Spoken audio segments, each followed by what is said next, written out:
Hello everyone, अस्सलाम वालेकुम।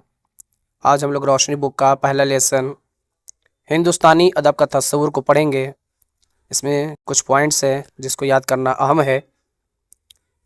हिंदुस्तान एक कसीरी लिसानी मुल्क है, यानी डेमोक्रेसी कंट्री है। हिंदुस्तान में कम अज़ कम 4 ख़ानदानुल सना यानी हिंद, यूरोपी, द्राविड़ी, तिब्बत चीनी और अष्टक से विभिन्न ज़बानें बोली जाती है। आयन हिंद में यानी हमारे संविधान में जो हिंदुस्तानी ज़बानें दर्ज हैं, इनमें हिंदी, उर्दू, असामी, उड़िया, कन्नड़, कश्मीरी, बंगाली, गुजराती, भोजपुरी, मैथिली वगैरह वगैरह बहुत सारी ज़बानें शामिल है। तो अंग्रेज़ी बैनुल अक़वामी ज़बान है, यानी इंटरनेशनल लैंग्वेज है। और हिंदी मुल्क की कौमी ज़बान है।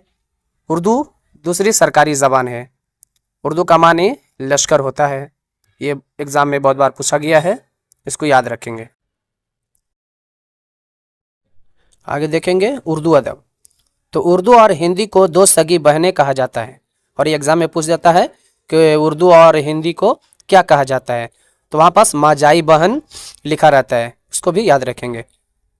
उर्दू संस्कृत का लफ्ज़ है जो दो लफ्ज़ उर और दो के मरकब से बना है। उर्दू दो दिलों की ज़बान है। उर्दू का पहला शायर अमीर खुसरू को तस्लीम किया जाता है। और आगे पॉइंट याद रखेंगे, तमिल अदब यानी तमिल ज़बान तमिलनाडु की ज़बान है। तमिल इंतहाई कदीम ज़बान है। उसके बाद है तेलुगु अदब। आंध्र प्रदेश की ज़बान तेलुगु है। तेलुगु ज़बान का आगाज़ 10वीं सदी ईस्वी में हुआ है। तेलुगु एक नहायत ही शीरी ज़बान है। आगे देखेंगे हिंदी अदब। तो हिंदी ज़बान खड़ी बोली से निकली है। हिंदी हिंदुस्तान की कौमी ज़बान है।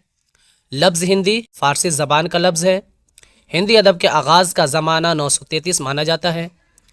हिंदी अदब को 4 खुसूसी अदवार यानी कि वीरगाथा काल, भक्ति काल, रीति काल और आधुनिक काल में तकसीम किया गया है। हिंदी के पहले शायर आचार्य सर हयार तस्लीम किए जाते हैं। हिंदी अदब का जदीद दौर 1803 में नसरी अदब से शुरू होता है।